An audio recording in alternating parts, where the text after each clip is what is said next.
Oh, you gotta try this. Hey, welcome back to ScreenCrush. I'm Ryan Airy, and this is the definitive history of Sonic the Hedgehog. For this video, we have many special guest stars, including Mr. Sonic himself, Ian Flynn, plus other special guests to chat about the chili dog-loving, fast-talking hedgehog that we all know and love. So, let's go! Sonic it's a blue hedgehog. He goes fast. That's how it works. In the beginning, it was a tale of two markets. Now, in the late 1980s, Sega was deep in the trenches of a console war with Nintendo. Nintendo had revived the gaming scene after the big crash of '83, especially with hits like Super Mario Bros. And The Legend of Zelda. Nintendo controlled about 90% of the North American market. Nearly every kid wanted a Nintendo or would beg one of their friends to let them play their Nintendo. Me and my friends would do anything just to play one. Any of you huddle masters want to play?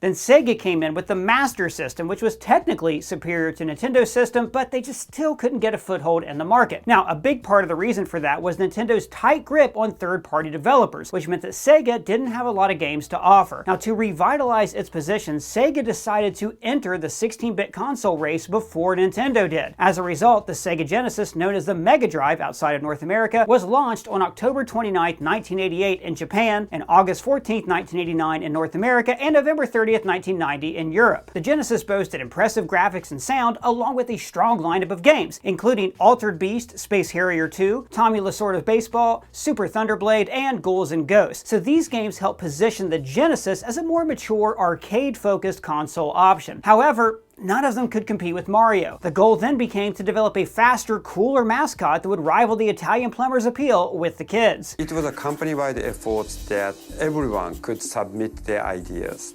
Sonic was designed by Nato Oshima, with gameplay concepts developed by Yuji Naka and level design by Hirozaku Yasuhara. The character was initially named Mr. Needlemouse before being changed to Sonic. At first, various concepts were explored, including a bunny, a wolf, a cartoon character, and an armadillo. And they needed someone who was cooler than Mario and someone who could showcase the processing power of the Genesis. And one of the thoughts at the time was a rolling character, someone who could build up speed and show just how quickly you could move through the stages and how quickly each one could load. Team Sonic chose a hedgehog as the character because it represented a weird paradox. Hedgehogs have spikes for defense and can roll up to launch an attack, therefore Sonic's body would serve as a weapon. He was very much a product of both the Japanese and the American styles of marketing. And there's better documentation out there of the kind of tug-of-war between the two sides trying to settle on what Sonic could look like and what he should be character-wise, backstory-wise.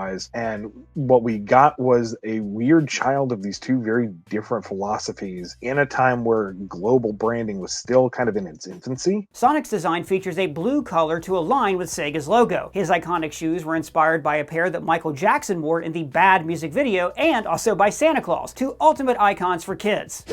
So Sonic was ready for his debut in Sonic the Hedgehog, which was released on June 23, 1991. The first game, released on the Sega Genesis, was a massive success and helped Sega establish itself as a formidable competitor to Nintendo. The game introduced Dr. Ivo Robotnik in the iconic Green Hill Zone, which also shares its name with the town in the movie with an added S. In the game, Sonic is an anthropomorphic hedgehog from Green Hill who rescues animals from Eggman. Eggman exploits these animals' life force to transform them into robots. Now, this game introduces a significant staple of the franchise, rings. Rings are a core element of gameplay and provide protection. They allow Sonic to survive hits by losing rings instead of a life. However, if he has no rings, one hit will result in game over. Rings boost scores, unlock special stages, and enhance abilities like boosting in modern games. They have become an iconic part of Sonic's identity. Dr. Ivo Eggman Robotnik is the main antagonist. He is a mad scientist determined to conquer the world and defeat Sonic using his robotic creations. He's kind of a fun, somewhat goofy, like makes a lot of pretty dumb, silly mistakes in trying to get his agenda accomplished, if you will, and seems simultaneously like fairly tenacious. He'll keep coming back, but also not quite as stick-to-itive as maybe a good evil doctor should be. I mean, that seems like the most obvious. I think probably more like a euphonium, not big and bad enough to be a tuba, but certainly also not crystal clear and sharp enough to be a trumpet. In Japan, he is referred to as Eggman due to his design, while in the West he was named Dr. Robotnik because it was considered a cooler name. From my understanding, was that big East and West divide. Yeah. In Japan, Dr. Eggman was the name he went by. He was egg-shaped. He had egg-shaped enemies. And the brand was generally treated more lightheartedly, a little more cutesy. And while Eggman was a general threat with his robots and everything, he wasn't a serious, terrifying villain like we usually treat in Western media. We want our villains to be overtly threatening and a force that has to be stopped. It's that superhero, supervillain thing we touched on earlier. The Western market, North America and Europe, went with the Dr. Ivo Robotnik, which inherently does sound a little more threatening. And you can see that reflected a lot in the Saturday morning cartoon of Sat AM on ABC, where he is, with the deep growly voice and the black eyes with red pupils and the general darker tone, is they went for a more sinister villain. Comparatively, at the very least. And at the time, thinking was, they're two different regions, two different markets, just do it that way. You don't need to worry about any kind of cross-brand confusion because Japan gets their stuff, North America and Europe gets their stuff, and the brand is kind of generally an umbrella. Dr. Eggman was his original name in Japanese, but when they brought it over to the West and they felt the need to localize it, I think somebody wanted it to be a little cooler, and so they were like, we can't take this guy named Dr. Eggman seriously. Come up with a different name for him, and they settled on Robotnik. The Sonic marketing team took considerable risks by setting up showcases in shopping malls that showed the speed of Sonic games compared to Mario games. They invited kids and adults to play Nintendo and Sega side by side, and this strategy proved successful. It was kind of a perfect storm, because the marketing blitz by Sega in the early 90s was genius. We were guerrilla marketers, so we did a mall tour. We had a giant 32-inch TV showing Mario and letting kids play it. And right next to it, same type of TV with Sonic. Wow, Sonic's fast! This game, along with the Sega Genesis system, ignited Sega becoming a true competitor for Nintendo, particularly with the release of the Super Nintendo. Sonic the Hedgehog 2 was released on November 24th, 1992. It was a groundbreaking sequel that enhanced nearly every aspect of its predecessor. It featured a two-player co-op and a versus mode, allowing players to compete against each other with the intro of Tails, Sonic's ride-or-die sidekick. Miles Tails Prower is a two-tailed fox who can fly by spinning his tails like a helicopter. The Japanese Kitsune inspired his character design, and he was named MPH after miles per hour, reflecting his ability to fly. Tails the mechanic is the great support sidekick.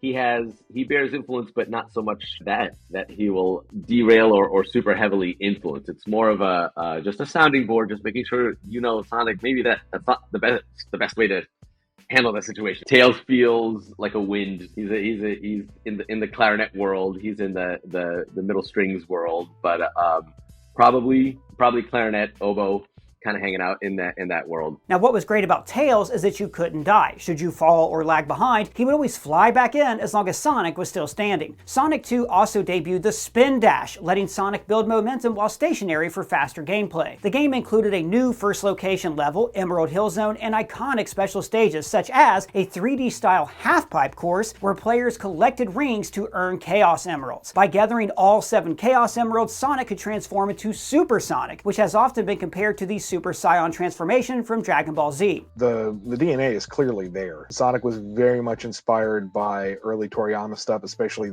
the Super Sonic transformation. Gather 7 magical MacGuffins, turn into a golden, spiky-haired, invulnerable version of yourself. To make like an incentive to get all the Chaos Emeralds, you get all the Chaos Emeralds and you get this cool new form, and it's basically Super Saiyan because then you don't have to change all the sprites, you just have to do a few and then change the colors. And it's a resource light way to make a cool new thing for gameplay. Although, thank God Sonic didn't adopt the internal monologuing style used in Dragon Ball Z. I remember specific episodes where I wondered, are they going to do anything? No? Are we just going to stand there and watch them charge up? Let them fight. The game introduced expanded stages, featuring new areas like the Chemical Plant Zone and the climactic Death Egg Zone. Players confront Dr. Robotnik's Death Egg Station in this final level for the first time. That's no moon. Sonic has been inspired by popular media in general. style. Like, the Death Egg is clearly a loving nod to the Death Star. The Death Egg serves as the ultimate challenge in the game. In this level, Sonic and Tails must thwart Robotnik's plan and battle both the Mecha Sonic boss and Robotnik's enormous Death Egg robot. The Death Egg adds a fun twist to Sonic's story, showing us just how determined Robotnik is to take over the world with his technology. This impressive fortress pops up in games like Sonic & Knuckles and Sonic Generations, representing Robotnik's knack for building big, adventurous machines in his quest for domination. Now, the music from the first Sonic game was created by the talented Masato Nakamura from the J-pop band Dreams Come True. Fans really love his catchy tracks like Green Hill Zone and Chemical Plant Zone,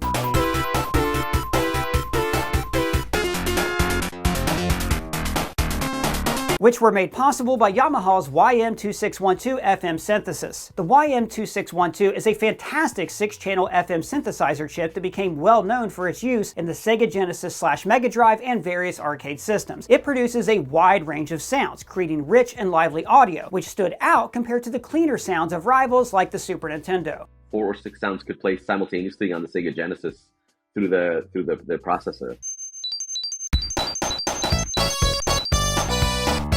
After Sonic 2, Nakamura realized he needed more pay to keep working on Sonic, as it really was taking a toll on his time with his band. So he and Sega mutually decided to not continue his contract. Now, even though Masato's journey with Sonic came to a close, he created a lasting legacy that made Sonic music a key part of what makes the franchise so loved. You would be hard-pressed to find a bad soundtrack. Every Sonic soundtrack is an absolute banger.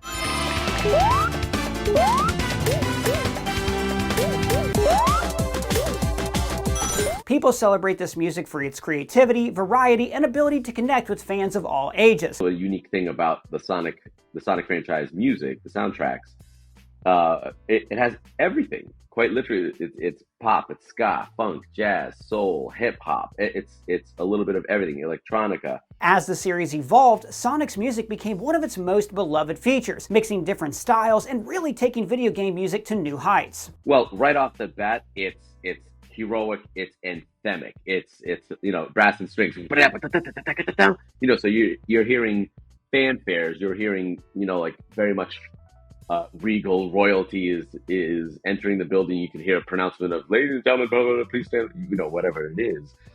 So to me, it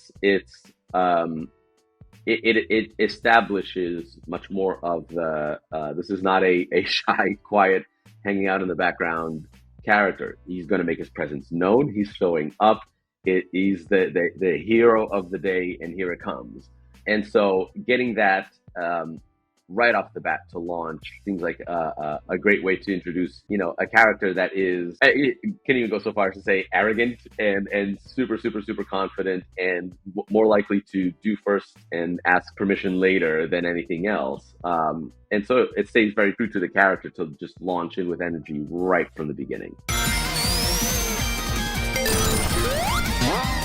Speaking of elevation, Sonic's next game pumped up the music with not one but 2 soundtracks in Sonic CD. Designed to showcase the Sega CD's capabilities, Sonic CD pushed the limits of what was possible with CD-based gaming, with enhanced audio, video, and storage compared to traditional cartridge games. Sonic CD was the very first game to feature an animated opening, which was super exciting for players. Interestingly, the Japanese and North American versions have slightly different tracks. The Japan/Euro soundtrack, composed by Naofumi Hataya and Masafumi Agata, leans into the upbeat techno and J-pop vibes, while the North American version by Spencer Nilsson has a more atmospheric feel. The game also introduced us to 2 beloved characters, Amy Rose, a pink hedgehog with a big crush on Sonic, and Metal Sonic, a robotic version of Sonic created by Dr. Robotnik to match his speed and skills. Beloved? Alright, well, Metal Sonic is a fan favorite, while Amy Rose, well, she gets better at a later game. Boy, she's just not a liked character across the board for a while, and many are still very much in that camp with you of like, is she? There are moments in even the videos of her a gun is raised and whatnot, and it was like, yes, get rid of her. I'm like, oh boy.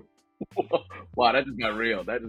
It's like with so many things, if you need conflict in order for there to be the excitement and the drama. So a nemesis is a great thing. Conflict with friends and colleagues is a thing, why not also introduce romantic elements in the dynamic? Now, while Amy will take more time to grow with the fans, Metal Sonic was more well received. He is intended to be the superior version of Sonic. The game borrows a bit from Back to the Future, as players can zip through signs to travel through time, all while Dr. Eggman is causing chaos across the timeline. Roads? Where we're going, we don't need roads. Now, in the story, Sonic sets off on a mission to save Little Planet from Dr. Eggman's grasp. He's chained it down. Eggman is using time stones to mess with time and to forge a dark future. To save the day, Sonic needs to travel through 7 different zones, taking down Eggman's robot generators in the past to create a better future. Along the way, he teams up with Amy Rose, who gets kidnapped by the fearsome Metal Sonic. Oh, of course you did. Leading to an epic showdown in the Stardust Speedway zone, specifically whether they achieve a good future in each zone or collect all the time stones. The game was a hit, which gave Sega the confidence to start experimenting with Sonic with other gaming hardware. In 1993, an arcade game called Sega Sonic was released, although unfortunately it was mostly available only in Japan, with a few other regions also getting access. In the game, Sonic teams up with new, now canon characters Ray the Flying Squirrel and Mighty the Armadillo to escape from one of Dr. Eggman's deadly traps. Eggman has stranded the trio on a dangerous island packed with traps, and it's up to the players to survive the hazards and break free. The story is simple, but what makes the game stand out is its trackball controls. These let players move their characters smoothly in any direction, a unique but tricky system to master. Up to 3 players could join in, each controlling Sonic, Ray, or Mighty, marking the first time the franchise emphasized cooperative multiplayer gameplay. Though many still have been unable to play this game, it introduced Ray and Mighty, who later gained a fan following, especially after appearing in Sonic Mania Plus. One thing that many did get to experience was Sonic's American influence heavy cartoon, Adventures of Sonic the Hedgehog.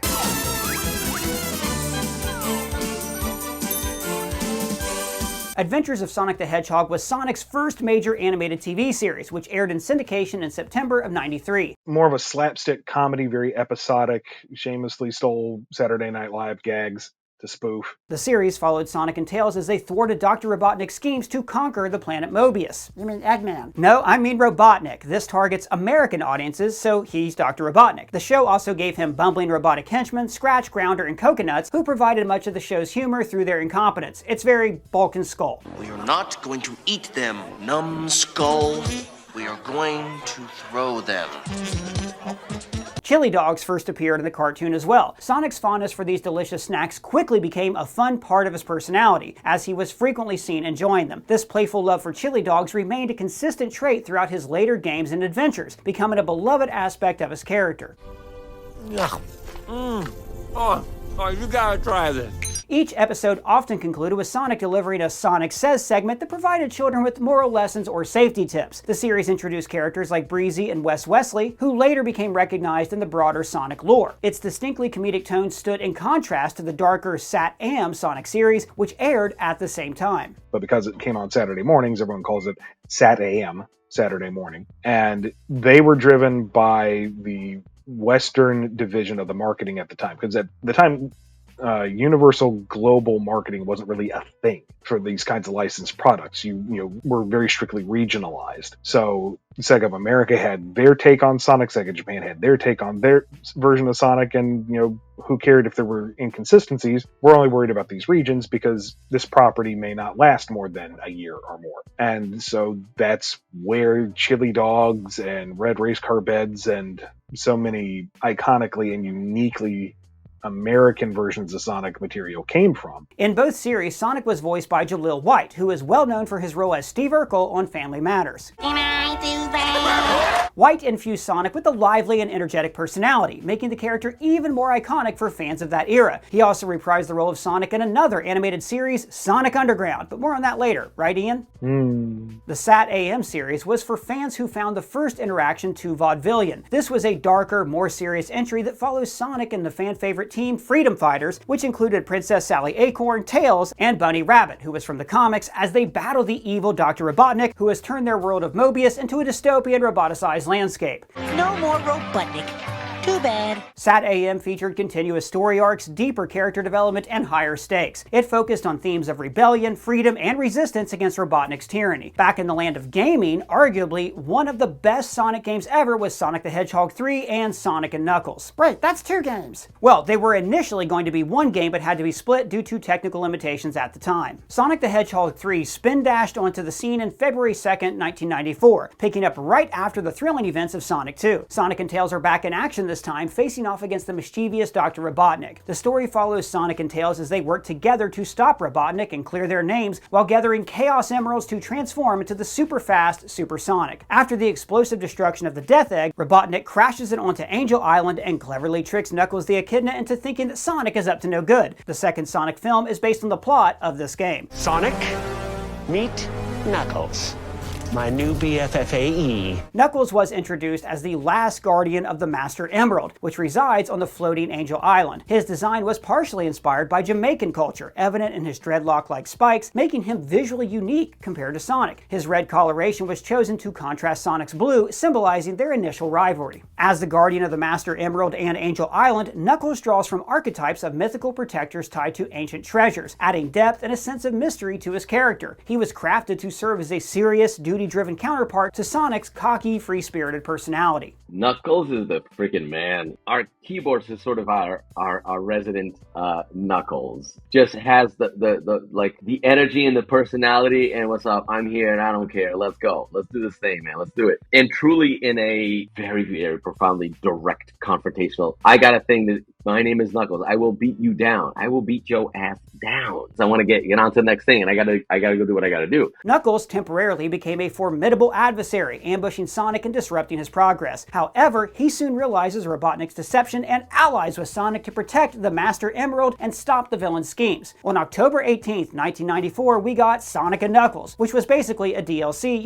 downloadable content. This game introduced the unique lock-on technology, which allowed players to connect it with Sonic 3. Lock and load. Once locked in, the game lets you play as Knuckles, showcasing his unique abilities and giving access to hidden areas. Plus, it brought in some awesome new features like Super Emeralds, which unlocked Hypersonic and Hyper Knuckles, bringing new power-ups and alternate endings into the mix. The music of Sonic the Hedgehog 3 is renowned for blending funk, rock, and jazz, showcasing Sega Genesis' sound capabilities. Composed by June Sano, Howard Drawson, and Brad Buxer, there has been speculation regarding Michael Jackson's uncredited contributions as he previously worked with Sega for his own game. Many associated with the project, including Buxer, have suggested that Michael Jackson contributed to the music. Tracks such as Carnival Night Zone and Launch Base Zone display similarities to Jackson's style, with some elements later appearing in his song Stranger in Moscow.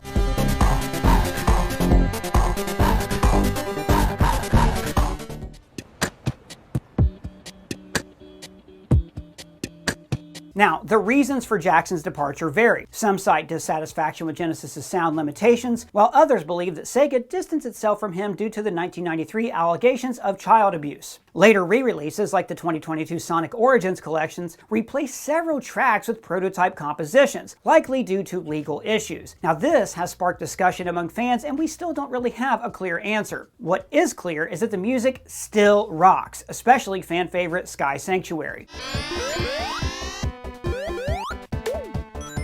The music represents the Sky Sanctuary Zone, which is set in a floating, ancient ruin high above the clouds. Here, Sonic confronts Mecha Sonic and progresses toward the Death Egg for a climactic showdown with Dr. Eggman. The tranquil tone of the music reflects the level's ethereal atmosphere, creating a contrast with the game's high-energy final stages and symbolizing a pivotal moment in Sonic's epic journey. Sky Sanctuary, it has more moments that have like point to them, and all puns intended, because of actual Knuckles and the whole nine. So musically, being able to have a lot more like the staccato popping through, whether it's with the brass sections talking back and forth with the strings, or the strings themselves doing a lot of but it's not always in a fixed pattern. Where's the Mecha Sonic? Mecha Sonic doesn't have a lot of characterization to it because of how many versions it's been through. It hasn't been a mainstay, whereas Metal Sonic is a defined character.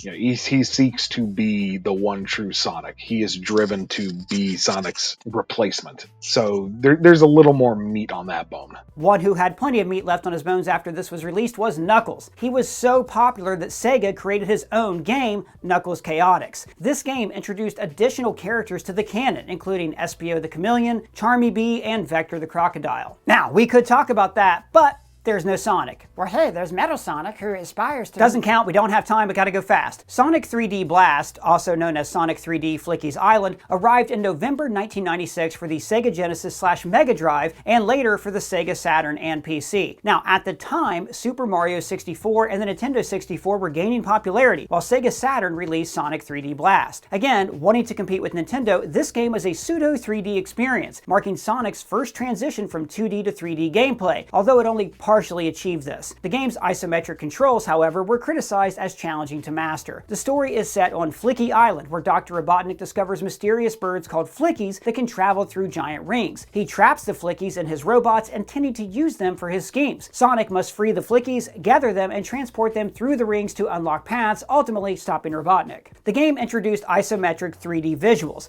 Players control Sonic as he moves through stages collecting Flickies. Each level involves freeing the Flickies by destroying robots, navigating hazards, and defeating a boss at the end. In some versions, players could also gather Chaos Emeralds through special stages hosted by Tails or Knuckles, unlocking a better ending. Unfortunately, the game just felt clunky. It lacked the character Super Sonic, and players couldn't achieve the same speed as in previous Sonic titles, which made the gameplay really annoying. So before Sonic and Donut Lord teamed up on the big screen, Sonic made a direct-to-video movie in 1996 called Sonic the Hedgehog, the Movie. Now, this was initially a 2-episode anime that premiered in Japan between January and March 1996, and was later localized as a single film for the Western audiences in 1999. That film featured Sonic, Tails, and Knuckles, who had a hat for some reason, working to thwart Dr. Robotnik and his creation Metal Sonic on Planet Freedom. There is only one Sonic. Now, although the film is not groundbreaking, it delves into Metal Sonic's background and explains why he is a worthy adversary. The climactic battle between Sonic and Metal Sonic highlights their connection, since Robotnik used Sonic's DNA to program Metal Sonic, effectively endowing the robot with Sonic's speed, abilities, and personality traits. In a poignant twist, Metal Sonic ultimately sacrifices itself to save others, showcasing a tragic complexity that is not typical of Sonic's adversaries.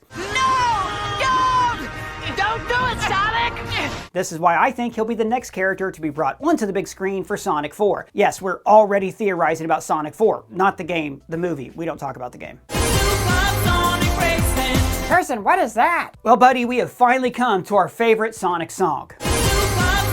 Yeah, you heard that earworm, right? Sonic's next game was yet another attempt to counter the popularity of an iconic, do you even drift bro game, Sonic R. As in racing in cars? Yep. But Sonic already runs fast. Why are you going to put him in a car? The game marked Sonic's first foray into fully 3D racing and was initially released on November 18, 1997 for the Sega Saturn. It was later ported to PC in 1998 and included in various compilation games. The baseline story follows Sonic and Tails, who discover an invitation to a World Grand Prix during their downtime. Upon learning that Dr. Robotnik is also a participant, Sonic joins the race. Robotnik seeks the Chaos Emeralds hidden along the racetracks to further his plans for world domination. Alongside Sonic and Tails, Knuckles and Amy also join the race to thwart Robotnik's schemes. And that's kind of it. I understand why it's not a favorite of most folks, because trying to marry the ideas of standard Sonic platforming and kart racing in the same mess, it doesn't quite sync up. The music, again, slaps.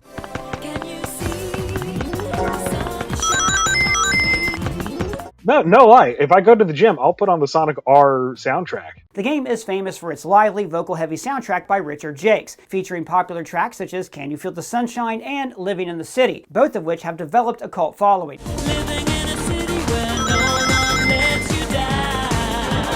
I don't know, they always nail that bass line. You know, they find that earworm, and that's why you're Supersonic Racing throughout this entire interview. The first true Sonic 3D game was Sonic Adventure, a milestone in the Sonic the Hedgehog series. Released for the Sega Dreamcast first in Japan in '98 and then the US in '99, this game offered a fun, open-world design that made it a hit with fans and critics alike. This is also known as the Green Eyes era. Those cool and limpid green eyes. During this time, Sonic got a fresh new look that we now know as modern Sonic. He's taller, more dynamic, and with those iconic green eyes. This era not only embraced 3D gameplay, but also told stories that resonated with older audiences, giving them an even more edgy feel. No matter what, Sonic always has to be cool. This redesign marks Sonic's transition into the modern gaming landscape with the release of the Sega Dreamcast. It set the stage for more streamlined narratives, moving beyond the simple premise of running fast and saving animals, while also introducing more in-depth cutscenes and more developed characters. Additionally, it represented a sincere effort to unify the two different portrayals of Dr. Robotnik into one cohesive character, Dr. Eggman. Around 1999, with the launch of the Dreamcast and a reconsolidation of the brand, Japan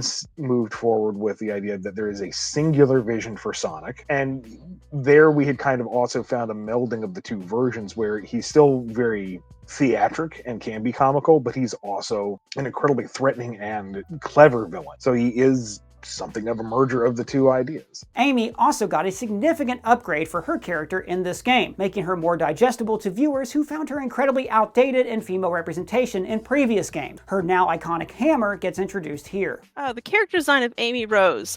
Yeah, she's one of the characters who's had one of the most dramatic redesigns of all of the cast. She started out in the classic looking much more childlike, and then with Sonic Adventure they updated her design to make her look a little bit older, kind of go for a 1960s go-go girl sort of fashion inspiration, which fits very well with the bold colors and shapes that Sonic characters often are designed around, as well as kind of reinventing her gameplay features, where she was given the much more focus on the Pico Pico Hammer. She already had it, but now it was the core of her gameplay. In terms of both visual design and characterization, she's one of the characters who's had the most reinvention, and that leads to a lot of space for imagination and speculation as a fan. And as someone who likes to tell my own stories and really dig into these characters, I find that compelling. And it's been both a fan endeavor on my part and part of my professional career to try to zero in on what makes Amy fun and funny and entertaining, as well as not leaning into any harmful stereotypes and tropes. I mean, even since her redesign and update in Sonic Adventure, her entire story arc there is how she's not going to rely on Sonic. She's going to take care of herself. She starts that game off needing to be rescued. She ends the game fighting off the robot and saving the little bird. And then by SA2, she's breaking into a government prison by herself to bust him out. From there, it's kind of oscillated from what was considered, the funny tropes for the female lead in media at the time, and she's been coming on a little too strong. She's been coming across too weak. How much affection can she show? In what way? It's changed over time. So I think part of it is just she herself has not been 100% defined as she has been explored and defined over time, versus Sonic, who is so simple in comparison in his characterization. Knuckles' lore was also expanded upon with his tribal history, because that features Chaos and Tikal, who are from the ancient Knuckles clan, and it's about the Knuckles clan, and they're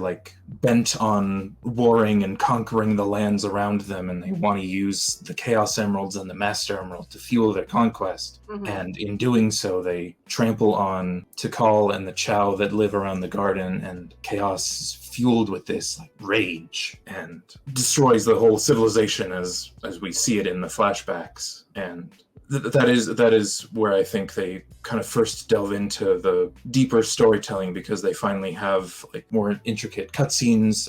Everything's in 3D. They have full voice acting for the entire game. Now there's a lot of new characters, such as Big the Cat, E102 Gamma, Chaos, Tickle, the Guardian of the Master Emerald, and the infamous Cow and their Cow Garden.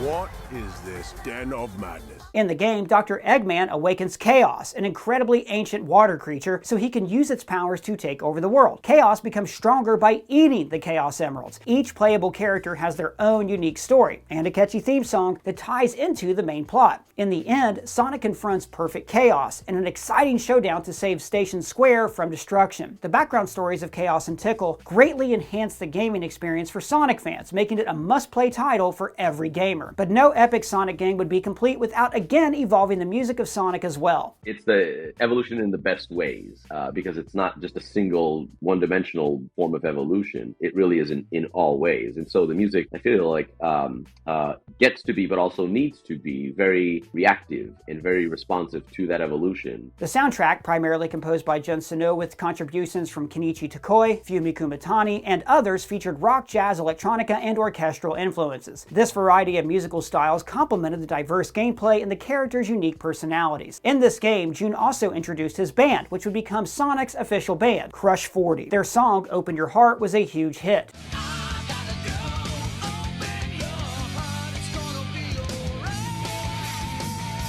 Now, Sonic hit a high point with Adventure, but they weren't so successful with their next animation project. Ian? Okay, so the previously mentioned cartoon, Sad AM, very narrative-driven, 2 seasons, ended on a monumental cliffhanger. And I'm not alone! And the showrunners couldn't get a 3rd season, and Underground was the compromise. Underground was its own beast. It introduced Sonic's long-lost siblings and their quest to find their queen mother while playing in a rebellious underground band. And every episode had a musical number. Okay, well, that makes sense. Sonic is known for his music, so it makes sense to put him in an underground band. So what happened? It did not have the budget that Sad AM did, so there are some legendarily awful animated sequences in there. The designs for the general populace are very bizarre. Got it. Okay, skip.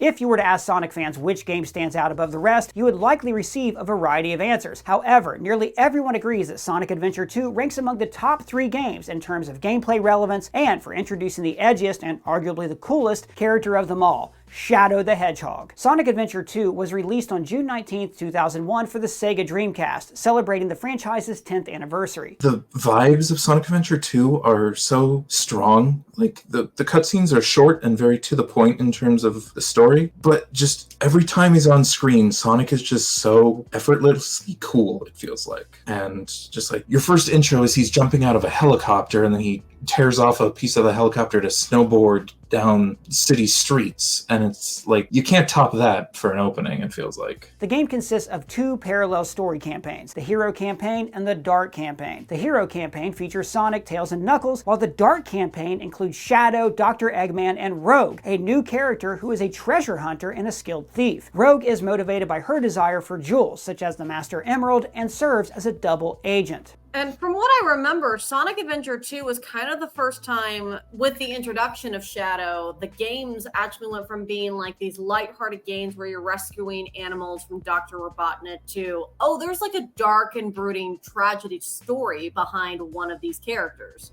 The story follows Dr. Eggman as he discovers Shadow the Hedgehog, an ultimate life form created by his grandfather, Gerald Robotnik, on the space colony Ark. Shadow was designed to harness chaos energy and achieve immortality. To perform his powerful ability, Chaos Control, Shadow needs a Chaos Emerald. This ability allows him to manipulate space and time with effects that include teleportation, time manipulation, and combat enhancement. His primary purpose was to aid in the development of a cure for Gerald's granddaughter, Maria Robotnik, who suffered from a terminal illness. Shadow shared a close bond with Maria, and her tragic death during a government raid on the Ark deeply influenced his character. Shadow is the antithesis of Sonic in so many ways. You know, Sonic was built to be simple and accessible, and he's very pure in his motivations. He's all about freedom of movement, freedom of expression, freedom to be who you are, and just kind of keep moving. He just is. Where Shadow is, you know, the product of mad scientists and alien invasions, and has the tragic backstory with child murder and military cover-ups, and he's the dark, brooding individual, and he's so 90s. Man, that's dark. Yeah, that's the point. Make it sound really pretentious. And part of that was in the design. He was being designed to appeal to the Western market at the time. Thus, all the darkness and the red and the black and the convoluted backstory and whatnot. Shadow teams up with Rogue and Eggman to collect the Chaos Emeralds and power the Eclipse Cannon, a space weapon capable of immense destruction. Meanwhile, Sonic and his allies strive to stop Eggman and unravel Shadow's mysterious past. The narrative includes revenge, redemption, and legacy themes, culminating in the heroes and villains working together to stop the Ark from crashing into Earth. Shadow had been seeking revenge on humanity, believing it to be Maria's dying wish. However, he ultimately learns that Maria wanted him to protect the Earth, and spoiler alert, Shadow sacrifices himself to save the planet, seemingly perishing in the process. Large parts of this storyline have been adapted for the Sonic 3 movie. Players experienced unique gameplay styles for each character, including high-speed platforming with Sonic and Shadow, mech-based shooting with Tails and Eggman, and treasure hunting with Knuckles and Rogue. Chaos Gardens expands on the original Sonic adventure, letting you raise adorable Chaos for mini-games. Interact with them by feeding, playing, and helping them evolve. How you care for your KO affects their growth, appearance, and performances in KO races. Like, who doesn't love more KO? Sonic Adventure's music was also on another level, thanks to June and Crush 40. It's how Sonic Adventure 2 started. That was the very first track you get to play. When it first came out, it was very divisive. A lot of reviewers at the time were kind of turning their nose up to it. Why are we having this peppy song about chasing rainbows going through the city? And over time, it's like, no, this is just a fun, free, energetic song that makes me want to go out and go for a run. Yeah, it's a little cheesy, but so what? Yeah, his band Crush 40 does a lot of stuff in general. They kind of defined the vocal tracks for Sonic, starting with Sonic Adventure, specifically with Live and Learn, the final boss theme. It became a point where it's like, oh boy, I can't wait to get to the final boss fight where I can hear the Crush 40 song. Their final boss song, Live and Learn, became a Sonic anthem. I think it's got to be the message. Keep going, keep living, keep experiencing life, not just watching it. Be a part of it, be immersed in it. Thinking of defeats and setbacks not as terminal points, but opportunities to learn and grow, and then keep moving forward. That sort of resilience is very much a pervasive theme in the Sonic world. Other people who have had similar setbacks or the exact same ones, and they've also persevered. Just truck on through. Like there's more good than not to come. Keep going forward, keep living life, keep learning from the experiences and helping others learn and live through their experiences as well. The song is such a staple that it's played as an encore at Sonic Symphony. Hey, wait, what's Sonic Your Symphony? Sonic Symphony is a concert event by Sega celebrating the music of the Sonic the Hedgehog franchise. It was launched in 2021 for the game's 30th anniversary. It features fully orchestrated soundtracks, including classics like Green Hill Zone, and collabs with bands such as Crush 40. Very, very unique experience in that you get a live symphonic orchestra, rendering songs that essentially were written pre-orchestration. We're going to jump back for a moment and talk about Sonic and the comics. The character's history with comics is extensive and multifaceted, involving various publishers and creative teams that have contributed to its evolution in print. We honestly don't have time to go into the minutia of it, but we are lucky to have guests in this video that you've been hearing from who currently work on the property today that will help us condense this down for the sake of this video. The Sonic the Hedgehog comic series had long-standing runs, with Archie Comics in the US and Fleetway in the UK. Each iteration featured unique storylines, character developments, and artistic styles. The UK series, titled Sonic the Comic, introduced darker, serialized narratives and original characters, including Nicole, Techno the Canary, Dr. Lightfoot, and Dr. Kentobor. This series portrays Sonic's world as a dystopian future ruled by Dr. Robotnik. Sonic the Comic ran for 223 issues, along with additional specials and annuals before its cancellation in 2002. The US version, which started in 1993, focused on the adventures of Sonic, his friends, and his ongoing battle with Dr. Robotnik. The Archie Sonics originally began as a quasi-continuation of the Saturday morning Sonic the Hedgehog cartoon. It's usually called Sonic Sat AM in the fandom. This arc basically felt like a direct continuation of that. You didn't need to know anything that had gone down in the comics since then, because the driving force of the arc was Eggman finally taking over Knothole, the hidden village where Sonic and his friends live and work out of, just flattening it. It's gone. Everybody gets captured by Eggman. Sonic is helpless against Eggman's new robot. There's no hope. They turn it around at the last second. They trick Eggman, they beat him in his own game, and they establish a new city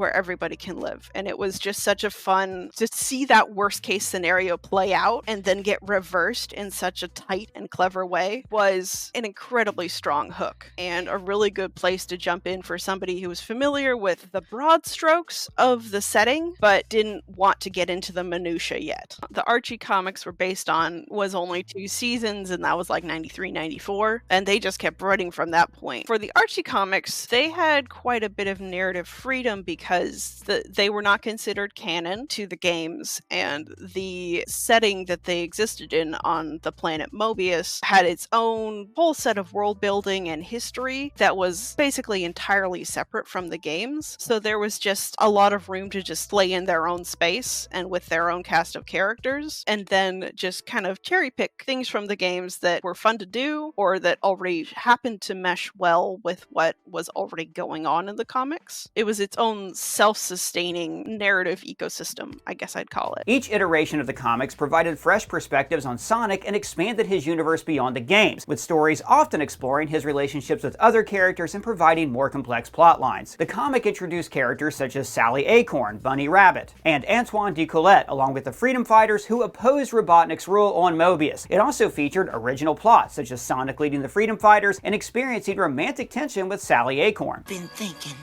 Oh, trying something new, are we? Funny.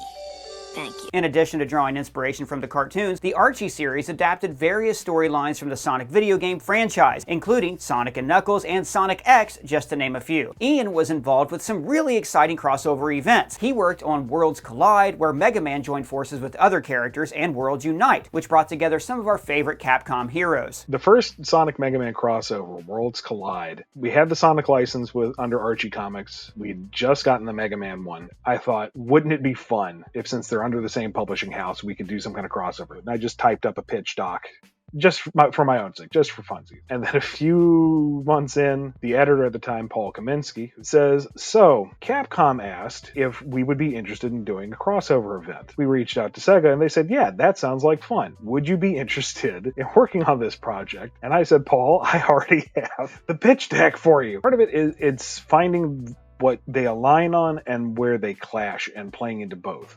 Because they are both very selfless, loving, supporting people when you get down to it. Having someone who's a little more dedicated and goal-oriented, like Mega Man, versus Sonic, who's like, play it by ear. Having the two of them try to work together and solve the same issue is just inherently fun. Over the years, the comics developed a rich mythology that resonated with fans, even as creative teams and publishing strategies changed. Change was coming, as Sonic Adventure 2 was one of the last significant titles for the Dreamcast and later ported to other consoles. The end of the console wars had arrived as Sega Dreamcast had failed. It was, to a degree, a victim of, again, that experimentation. Like, they had a 56K modem built into the machine, which was top of the line at the time. The VMU, a full interactive 2-bit device, with its own dedicated battery that's also your memory card that slots into your controller, trying to tap into the Tamagotchi market while also making it part of your console, that's a big move. That's a bold, interesting move. Now, while the Sega Dreamcast had a lot of potential, it faced severe challenges that held it back. One big issue was Sega's financial struggles, which made it tough to keep up with the costs of producing and promoting the console. Sega also missed out on support from major game publishers like EA and Squaresoft, which meant fewer exciting titles for players to enjoy. Many fans believe the Dreamcast failed largely due to the PlayStation 2's release. The PS2, with its superior hardware, strong brand presence, and DVD compatibility, appealed to consumers as a versatile entertainment system. The PlayStation 2 was a seismic event. Like, they crushed everybody. Additionally, the PS2 had extensive third-party support, resulting in fewer major titles for the Dreamcast. These factors together overshadowed the Dreamcast and contributed to its eventual failure in the market. Sega officially exited the console hardware business in 2001 and became a third-party developer, bringing Sonic games to Nintendo, Sony, and Microsoft platforms. The enemy of your enemy is your friend. Sonic's first appearance on a Nintendo platform was Sonic Advance, released in 2001 for the Game Boy Advance. North American and European releases followed in early 2002. It revived the classic 2D side-scrolling gameplay of earlier Sonic titles with modernized character designs introduced in Sonic Adventures that had become so popular. The plot follows Sonic and his friends, Tails, Knuckles, and Amy, as they try to stop Dr. Eggman. The game introduces new features like multiplayer modes and mini-games. The graphics combine classic 2D gameplay with some 3D elements. A new character, Cream the Rabbit, was introduced in the game. She is often seen with her pet Chow, Cheese. Cream has the ability to fly briefly using her long ears, and although she seems innocent, she can hold her own in battle. She became a playable character in Sonic Heroes as part of Team Rose. Now, while Cream hasn't been a primary character in the main series, she has appeared in several spin-offs, including the Mario and Sonic at the Olympic Games series. Sonic Heroes, released in December 2003 in Japan and January in 2004 in North America and Europe, was the first Sonic game on multiple consoles after Sega left the hardware business.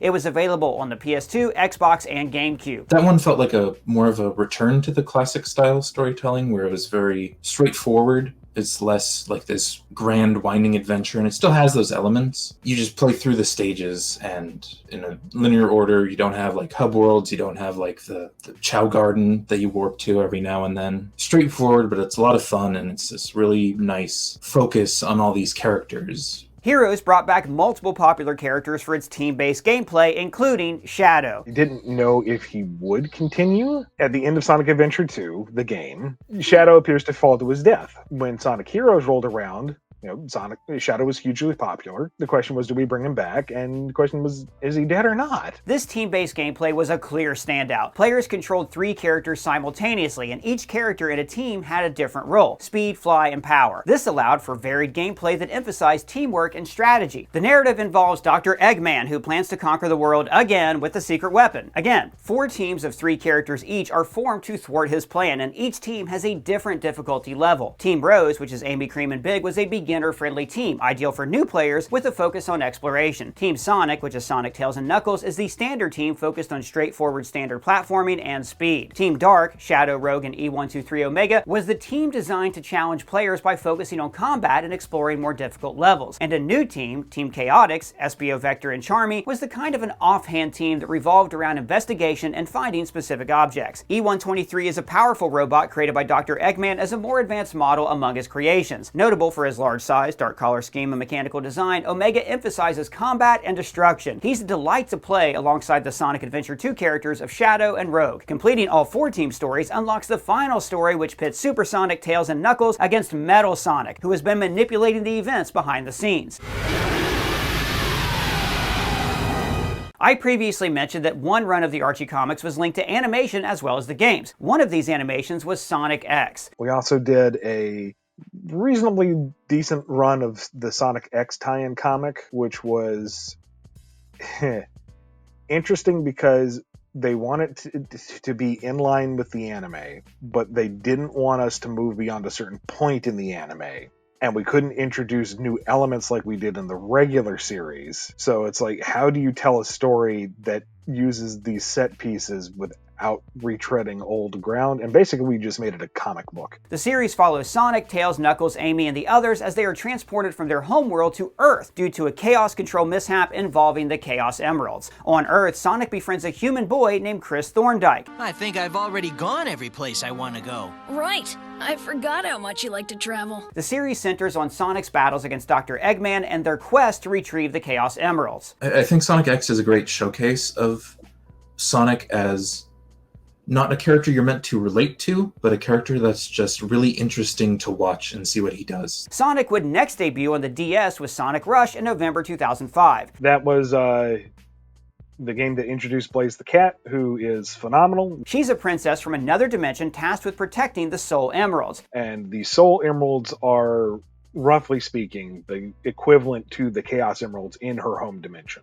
And it's their power that allows her to visit Sonic's world, and they are the mystical MacGuffins that the bad guys are after. Think multiverse variant here with this game. When Dr. Eggman and his dimensional counterpart, Eggman Nega, steal the Soul Emeralds, Blaze's world merges with Sonic's. Initially a solitary garden, Blaze eventually teams up with Sonic and Tails to recover the Soul Emeralds and restore balance. The boost mechanic was a popular addition that lets players greatly enhance their character's speed. It uses the tension gauge, which fills as players collect rings, perform tricks, and defeat enemies. Once charged, players can activate the boost with a button press, allowing their character to rush forward at high speed, smashing through enemies and obstacles. The game combined traditional 2D platforming with 3D graphics, creating a dynamic action experience. Players could choose to control either Sonic or Blaze, each character possessing unique abilities. Blaze, for example, utilized free-based moves. Additionally, players could take advantage of the Nintendo DS's dual-screen gameplay mechanic for uninterrupted high-speed platforming.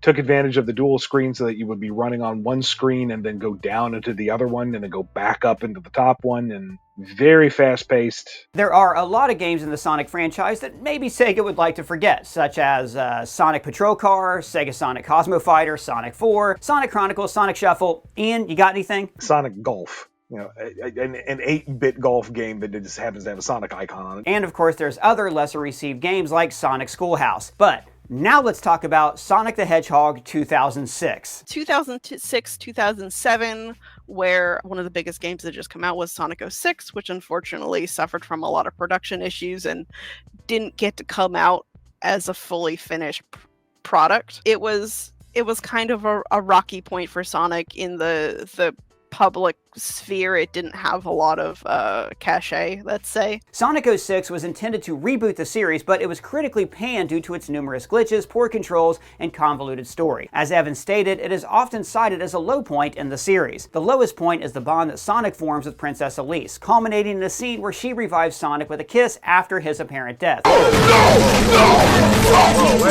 This moment sparked a major backlash from fans and critics for its unusual dynamic between a human character and Sonic. And in the end, everything gets reset, just like in the first Pokemon movie, where the characters have no memory of their shared adventures. What transpired here, I will always remember. But perhaps for you, these events are best forgotten. Which begs the question, what was the point? Well, the one positive thing that came out was the introduction of Silver the Hedgehog, who's basically Jean Grey without the fainting.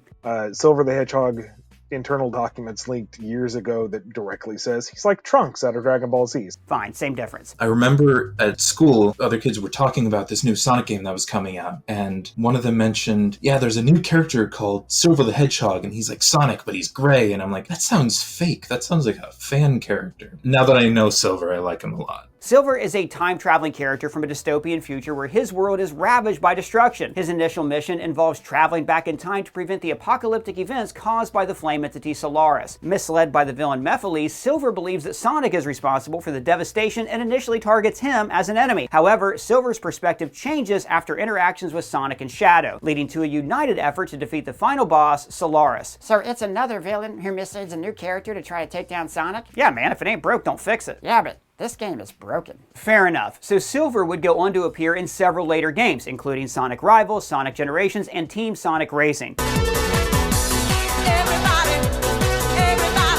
Nope, actually that's a different game. In fact, now is the time to touch upon the Sonic Rider series briefly, as that game is next. The Sonic Rider series began with the 2006 release of Sonic Riders, which introduced the concept of hoverboard racing using extreme gear. The original one was on, I believe it's GameCube, PS2, and original Xbox. Revolved around airboards, or extreme gear as they called it. And the big emphasis was on managing your air meter or your fuel meter and performing tricks and riding on the wakes of other racers and just going really high speed and performing all sorts of aerial stunts to gain points and more air meter and such. The game's plot revolves around Sonic, Tails, and Knuckles competing in a World Grand Prix against the Babylon Rogues, a team of avian-themed characters introduced in this game who seek the legendary Babylon Garden. The Babylon Rogues team consists of 3 members: Jet the Hawk, who's the leader, who is a rival to Sonic and often seeks the legendary Babylonian treasure; Wave, the Swallow, a skilled mechanic known for her advanced gear; and Storm, the Albatross, who serves as the muscle for the team. What came next was Sonic Riders Zero Gravity. The sequel was Zero Gravity, and that one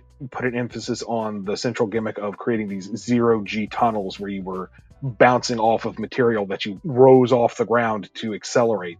That's my personal favorite of the three. This introduction of gravity manipulation mechanics allowed players to perform sharp turns and gravity dives for speed boosts, like drifting in Mario Kart. The plot explored the Babylon Rogues lore further, involving ancient artifacts called the Arks of the Cosmos. And then Free Riders was a Kinect exclusive that put you in the action. You were jumping and spinning and ducking and crouching and weaving and, actually sailing away. Correct. The third installment, Sonic Free Riders, was exclusive to the Xbox 360 and required the Kinect for motion-based controls. Players control Sonic and other characters by physically moving their bodies to steer, jump, and perform tricks on hoverboards and other vehicles. A lot of players found the Kinect controls pretty annoying since they didn't respond well, and not having traditional controls made it even worse. I gotta hold one fucking hand behind my back so the second one doesn't it up. Because of that, many folks think the game is the weakest in the series. It didn't hit the mark for most, but you've got to give Sega some props for trying to dive into immersive gameplay tech. Sega's always been very experimental,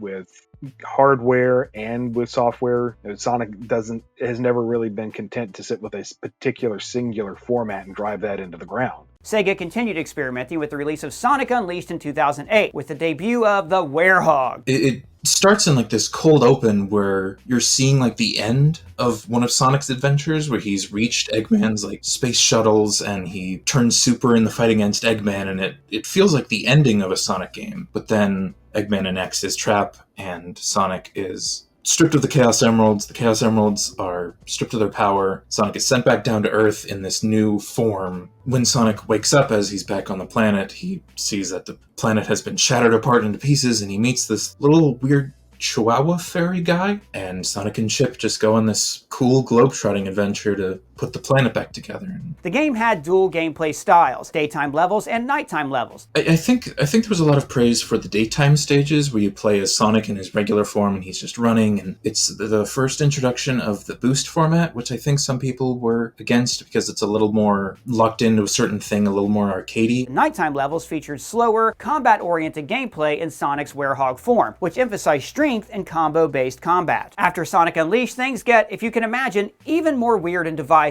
So yes, I am about to mention some games that will stir up some feelings of the dark side of the Force. The Sonic Storybook series were two spin-off games for the Wii, Sonic and the Secret Rings, which came out in 2007, and Sonic and the Black Knight, released in 2009. These games mix things up by throwing Sonic into wild stories inspired by classic literature. Secret Rings introduced a new story set in a magical world where Sonic teams up with a character named Shara, a wish-granting genie, to stop an evil entity named Eraser Jin. The gameplay emphasizes motion controls, with Sonic running automatically alongside tracks while players use the Wii remote to steer, jump, and attack. Secret Rings really leaned into the motion controls because you would hold the Wiimote sideways and use it to navigate these preset tracks. So it was an auto runner, basically. Some highlights of the game include introducing skill rings, which allowed players to customize Sonic's abilities. It also features unique character reinterpretations, such as Tails as Alibaba and Knuckles as Sinbad. And it took place within the realm of 1001 Arabian Nights. And you could upgrade Sonic's moves and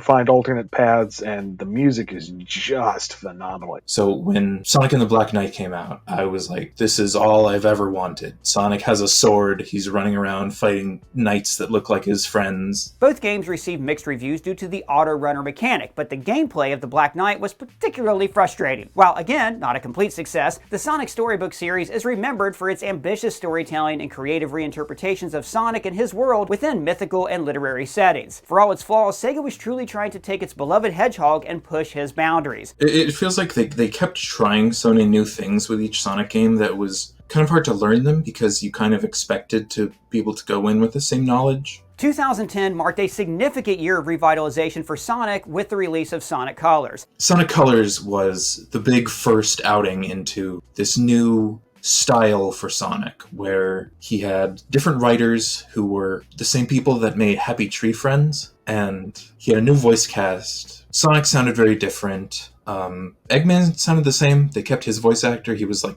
the one who made the jump. Everything else was very different, and Sonic Colors felt like another attempt at returning to form, because that one also had a very simple story. Eggman was capturing these little aliens, which kind of feel similar to the little animals from the older games, and using them to power his latest scheme, which was to mind control the Earth by way of his space theme park, he doesn't always make sense. He has 300 IQ, mind of a child. It's hard to gauge with Sonic Colors because it feels like it was equal parts. Eggman is just this crazy theme park guy that wants to build theme parks because he thinks they're cool, and also, it was to get energy for his mind control beam. This game shines with its fast-paced, colorful levels and exciting Wisp power-ups. Players love the return to classic platforming enhanced by creative level design and unique abilities from the Wisps like the Rocket Wisp for flying and the Laser Wisp for quick obstacle navigation. These features added strategy and refreshed the Sonic experience. Many fans thought that it was a fresh and exciting take on the Sonic franchise, making it a highlight for the Wii. Plus, the visuals and music, especially the main theme, Reach for the Stars, got a lot of love. I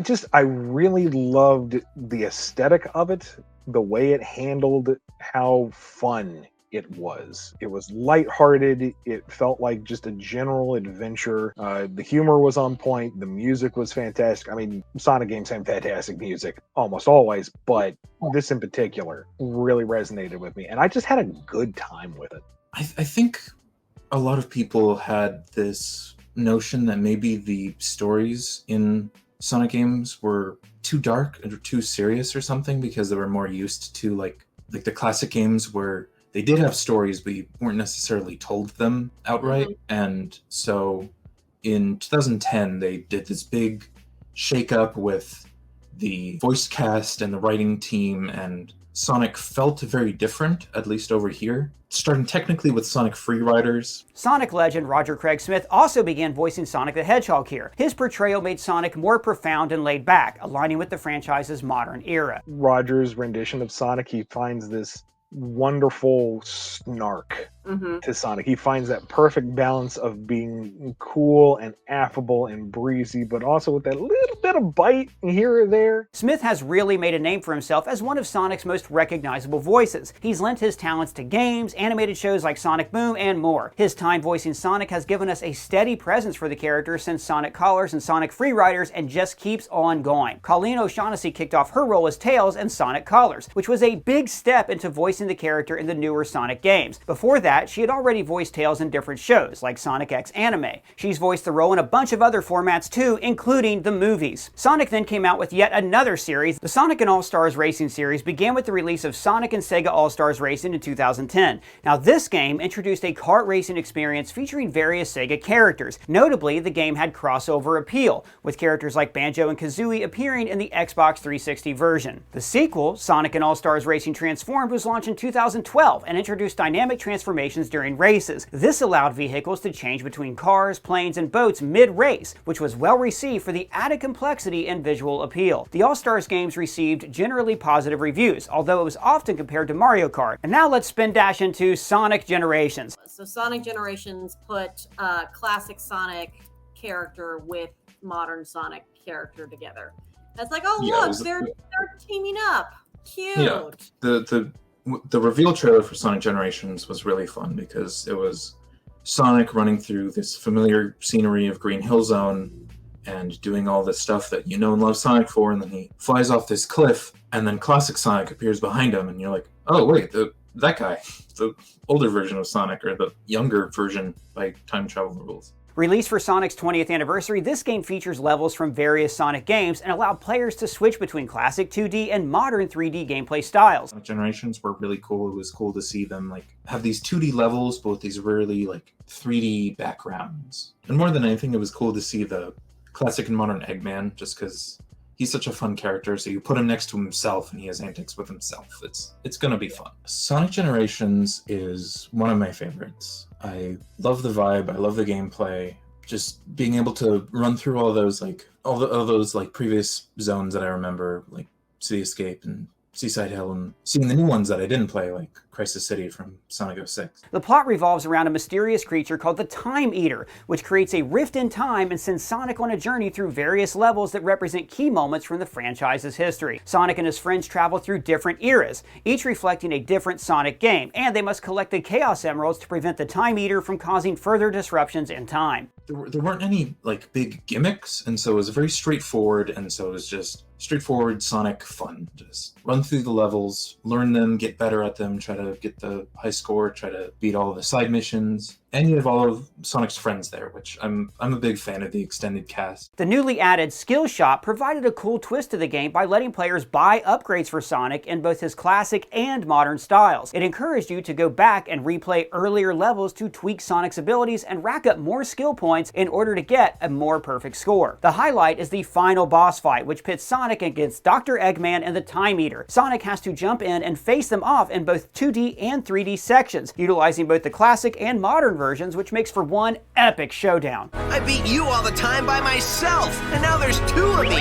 After Generations came Sonic Lost World on October 22nd, 2013 for the Nintendo Wii U and Nintendo 3DS. In this game, Sonic and Tails are on a mission to catch Dr. Eggman, who's kidnapped their animal friends to power his army of robots. Taking a page from the Genesis era, I see. Indeed, but things take a twist when they stumble upon the Lost Hex, this cool floating world, and they end up teaming up with Dr. Eggman to face off against the Deadly Six, a group of bad guys from the Zeti race led by Zavok. Now these guys have turned against Eggman and want to soak up the life force from Sonic's world. The game shakes things up with new mechanics like parkour style moves and worlds that switch between 2D and 3D. Plus it brings back the Wisps from Sonic Colors and introduces awesome new powers like Zippy and Jumpy. Each version of the game has its exclusive color powers, making the gameplay fun and varied. Also, fun fact, there are references to Zelda, Mario, and Yoshi Island in the game. Not Yoshi Island music though, thankfully. Okay then, let's go to the animation world for a bit with Sonic Boom. Sonic Boom was its own spin-off version of the franchise where it was still the core cast, but they were reimagined. A lot of their core traits were played up to a large degree, and there was a lot of sports tape for everybody. That was the style at the time. The Sonic Boom series included both a video game and a CGI animated television show, which debuted in November 2014 and ran for 2 seasons. These games included Rise of Lyric and Shattered Crystal, and they were met with negative reviews from both fans and critics. Again, we're not going to talk that much about games that weren't as well received because they didn't do that much to build onto Sonic lore, plus we can't go into everything, we gotta go fast. Alright, so where were we? Ah yes, the Sonic Boom cartoon that was wonderfully received. It follows the familiar characters Sonic, Tails, Knuckles, Amy, and the addition of Styx the Badger, who fight Dr. Eggman in comedic and often absurd scenarios. Sonic Boom offered a more comedic and lighthearted tone, highlighting the characters' quirky personalities and interactions. I liken it to basically Sonic version of Seinfeld. It's a sitcom, eventually, and once it fully embraced that comedy angle, oh my god, it's fantastic. There are several fourth wall breaking jokes, such as acknowledging Shadow as the second most popular character, Eggman adjusting his camera frame, and acknowledging Roger Craig Smith. Coming in for a hard landing, Tails. You got me covered? Roger. Who's Roger? He's talking to me. Thanks, buddy. And then we did a Sonic Boom tie-in book that didn't last as long, unfortunately, but we had a lot of fun with that. That had some of the show creators contribute as well to the storyline. And that also kind of helped open the door for me to write for the Sonic Boom TV series. Got to do a couple episodes there and learning the ropes of, writing for animation versus writing for a static medium like comics. Sonic continued to score high in the game department. A team of indie developers worked on his next game, Sonic Mania, which was a love letter to the classic Sonic games. It features new levels as well as remixes of old ones. It was highly praised and considered one of the best Sonic games in years. Sonic Mania takes us back to the classic 2D side-scrolling style of the original Sonic the Hedgehog games from the Sega Genesis days. Iconic levels like the Green Hill Zone and Chemical Plant Zone have been updated with new layouts and fun twists. Plus, there are some cool new stages like Studiopolis Zone and Mirage Saloon Zone, which bring fresh challenges and new looks. And it also introduced the killer drop dash move. Drop dash was a technique added in Sonic Mania, where if you hold the jump button in mid-jump, Sonic will go into a spin and land and take off at high speed. The game's plot is simple and reminiscent of classic Sonic the Hedgehog games. Dr. Eggman discovers a powerful gem called the Phantom Ruby and uses it to create a group of elite robots known as the Hard-Boiled Heavies. Sonic, Tails, and Knuckles set out to stop Eggman's plans, retrieve the Phantom Ruby, and restore peace. The narrative unfolds through brief in-game cutscenes that transition between levels. The plot is intentionally minimal, prioritizing gameplay over storytelling. The music was once again on point.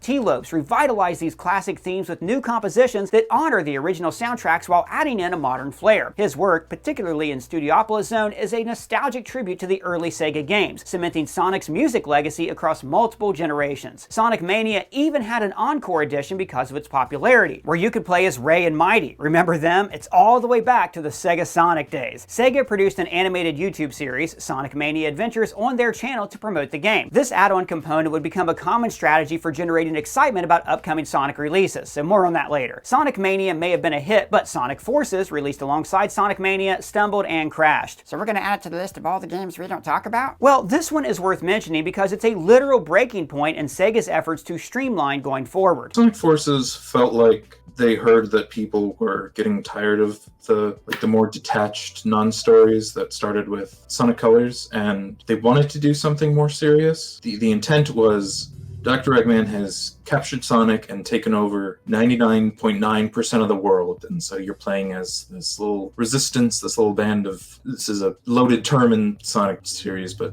a little band of freedom fighters fighting back against Dr. Eggman, trying to win back the world. And you got to make your own character, and so that was fun. It could have been a little more in-depth, maybe, but I think a lot of people had fun with it, and I really liked the concept of it. Making your own avatar, I see, is like, again, talking about how do you make Sonic games new and exciting, and like, so you're not doing the standard thing over and over again. How are you going to keep growing your audience? Because by this point, this is like 2017, so Sonic's been around since the early 90s, so it's like, how do you keep expanding the Sonic games as well? The story arc is interesting, and the IDW comic tie-in added depth to the villain. However, the game itself didn't seem to align with the core concept. The levels felt like they lasted about 40 seconds each. The boss fight was terrible. The addition of a customizable avatar was off-putting, and the inclusion of classic Sonic felt disconnected from the overall narrative. And this time, even the music fell flat, pun intended. The theme song was memed to death. I mean, look.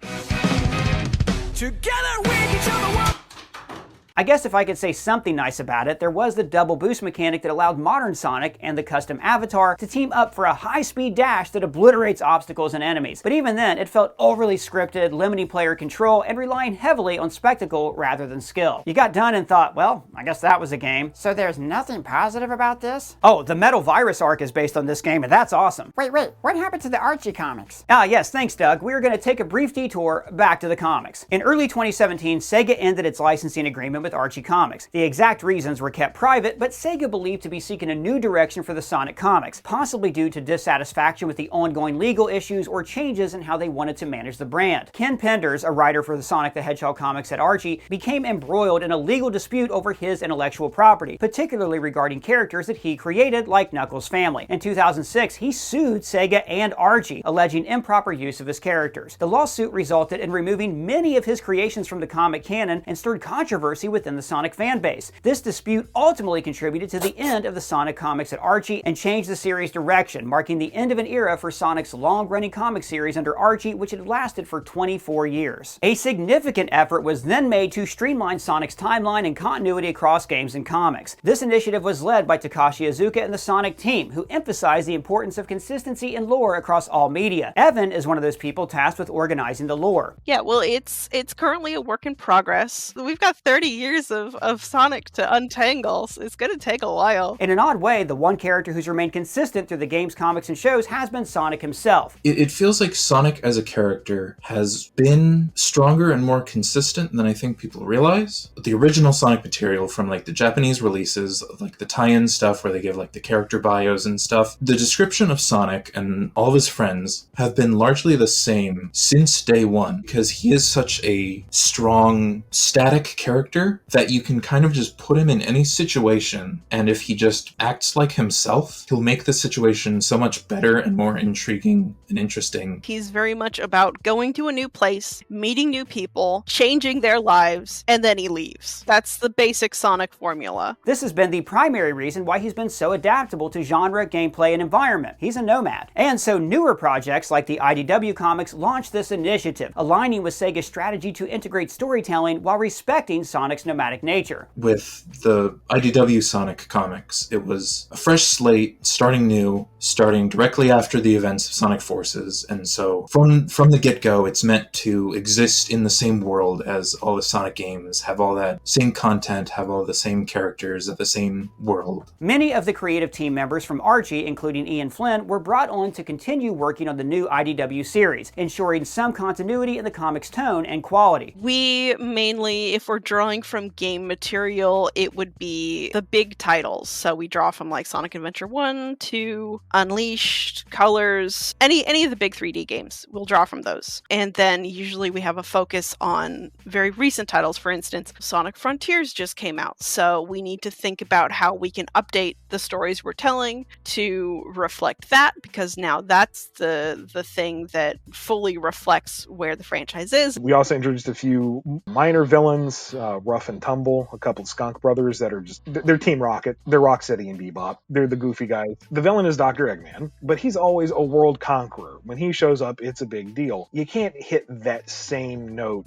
month to month in a comic. So we introduce characters like, these lower level villains who are still a threat to the heroes, but they aren't world enders, so that you can have a variety of stakes and stories and engagement. Their debut was part of the Fallout story arc, which followed the events of the video game Sonic Forces. This arc explores the rebuilding of the world after Dr. Eggman's defeat, setting the stage for the pair's chaotic encounters with the protagonist. The story marked the beginning of IDW Publishing's take on the Sonic franchise. It blended elements from the games while introducing new characters like Rough and Tumble to expand the series' narrative. New necessary girl power was also incorporated with Ian Flynn's creation of Tangle the Lemur and Whisper the Wolf. The Sonic cast is largely male dominated. I wanted to see a few more female characters in there that weren't the girlfriend or the small child. The first two that we kind of introduced were Tangle and Whisper, specifically so that we could have more positive female representation, more friends that could go on adventures that were on par with Sonic. Tangle first appeared in Sonic the Hedgehog issue 4 in 2018. Designed by Ian Flynn and Tracy Yardley, she quickly became a fan favorite due to her energetic personality and her unique prehensile tail used for combat and acrobatics. Tangle was specifically designed with the grapple hook mechanic from Sonic Forces in mind, with her stretchy grabby tail, and she's very much like Sonic. She's adventurous, she loves experiencing things, meeting new people, beating up robots. She's a little MMA scrapper, and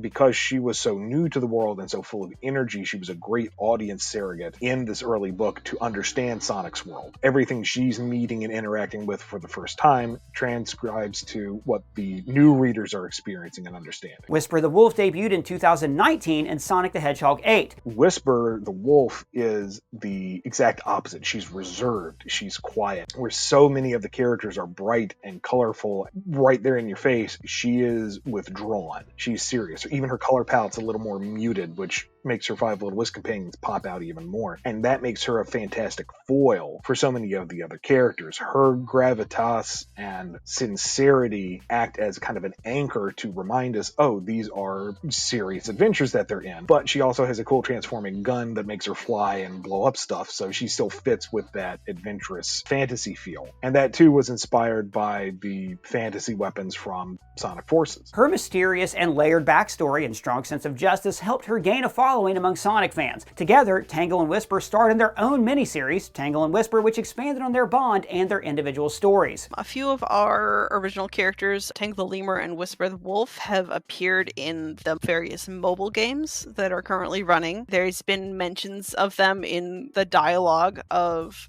in Sonic Frontiers. I bet Tangle would love climbing around these ruins. As well as in very social media posts. They're called Tails Tubes, that are little animated short films where Tails runs a live stream and he'll talk about stuff from the world, and they're kind of like little fun informational things. The Metal Virus Saga was one of the most intense and praised arcs in the IDW series. This storyline follows Sonic and his allies battling a virus that turns living beings into zombified robots known as Zombots. We started the arc right before the COVID hit, and then we were going through it the whole time, having our entire cast get infected one by one while we're all stuck inside. We're like, oh, this is a little bit too real, but okay. We're doing it now. Sonic's gonna save us all. Guys, we truly mean it when we say that the comics could stand alone as a video. To keep this video under 9 hours long, we will highlight other fantastic comic series for you guys to explore, such as Bad Guys, the Scrapnik Island, Metal Overlord arc, and the fate of Dr. Eggman. Please let us know in the comments if you would like us to explore the IDW Sonic at a later date. Sonic's cinematic debut was on February 14th, 2020. After a speedy redesign following the internet's backlash over Ugly Sonic, The internet got one look at my human teeth and burned the place down. audiences were introduced to a familiar-looking Sonic the Hedgehog, albeit with some differences beneath the surface. So in the Sonic movies, Sonic is made to be a character that has an arc. He starts in one place at the start of the movie and ends in a different place at the end, and he is kind of invented to be more relatable to viewers. And so he has this like arc where he finds a family and he finds himself and he finds power in that family, which is very contrasted to the games where Sonic is specifically, and he's made to be a static character, where he starts the story and ends the story in the same internal place in his heart and mind, even if it's like a different literal location, because he's meant to go on all these different adventures that you play through, and even if something happens, like he turns into the werehog and he starts to lose himself in the werehog form and he doesn't know if he still feels like himself, by the end he's still in that same place and he's ready to go on the next adventure. This change in his character was really important for attracting a wider audience to the new medium. The movie beautifully showcases Sonic's loneliness as he hides on Earth after leaving his home world. Eventually, he finds a sense of family with Tom and his wife Maddie, which was heartwarming to see, but not before having to team up to thwart the evil Dr. Robotnik, played by Jim Carrey. You mean Eggman? Ian, you got this? Eggman is not a common name. It's a character name. It's not a person name. And since the first movie was going the route of the origin story, introducing you very gently to the idea of talking hedgehogs and other dimensions and crazy men with crazy gadgets, framing it as here's a man named Ivo Robotnik.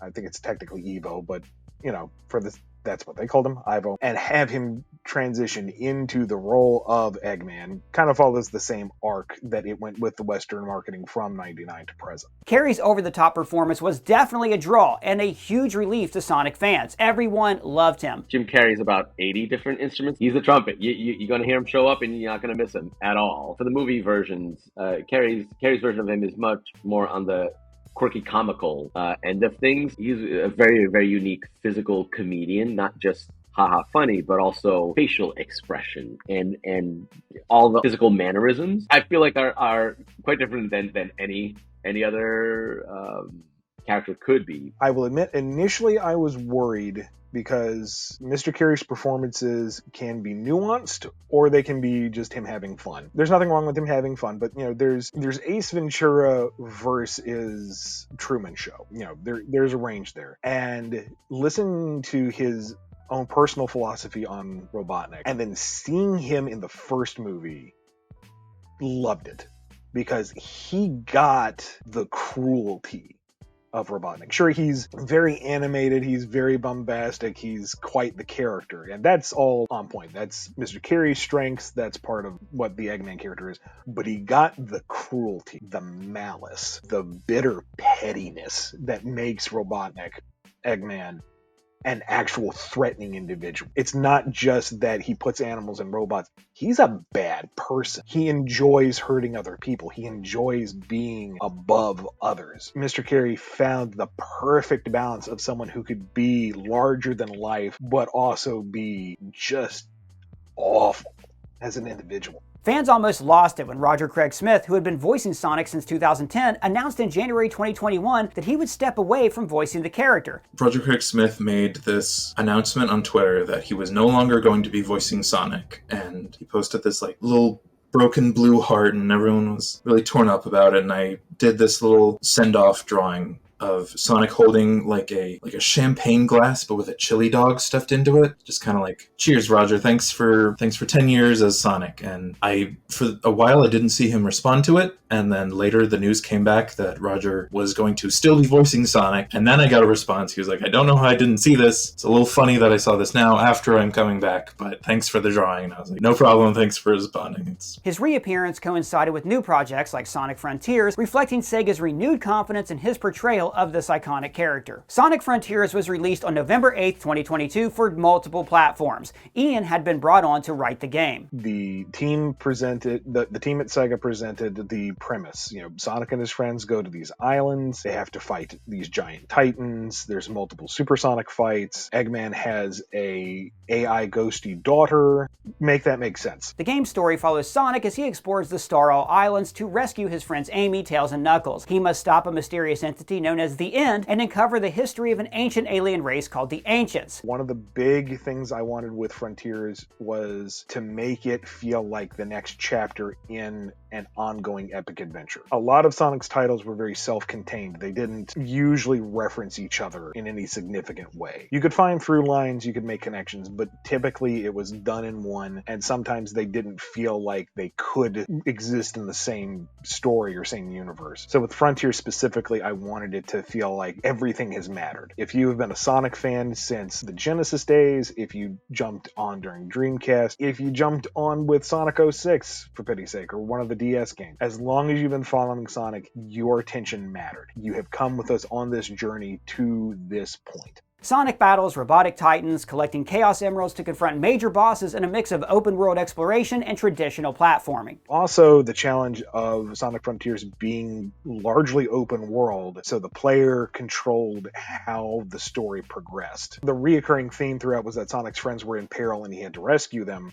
But the trickiest thing was, okay, you have this presumed ticking clock of the friends being captured and these titans being around and whatnot. What happens when the player decides to just ignore the story and explore? Innovations includes an open zone gameplay design, cyberspace levels reminiscent of now classic Sonic stages, and new combat mechanics like parries and the Psy-loop ability. You know, they want to hit all the check marks, they want to find all the things, they want to get into every nook and cranny, and meanwhile, narratively, your character's like, help, I'm falling off the cliff, I'm going to die. And so I was like, yeah, I'll be right back. You spend 3 days running around an island. I didn't want that kind of dissonance. Finding the right balance of urgency within their interactions, but also leaving it open so that the player didn't feel stressed that they had to progress a certain way was a challenge. The game also includes fishing mini-games hosted by Big the Cat and RPG elements such as skill upgrades. A DLC pack called Final Horizon was also available, which added playable characters like Tails, Knuckles, and Amy and revamped the true final boss fight. Even Super Sonic's fighting style received an upgrade.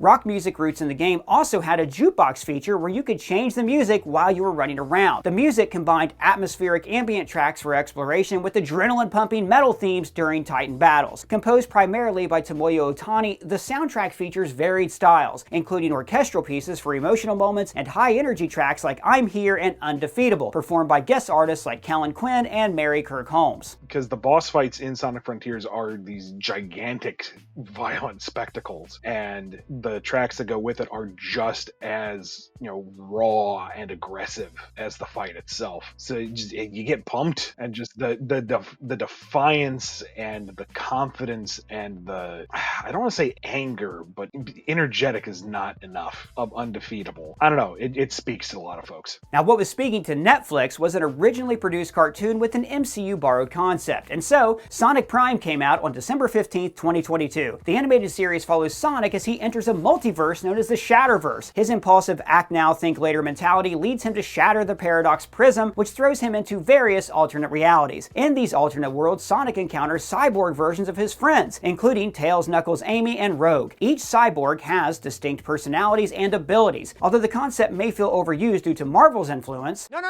With the whole multiverse thing.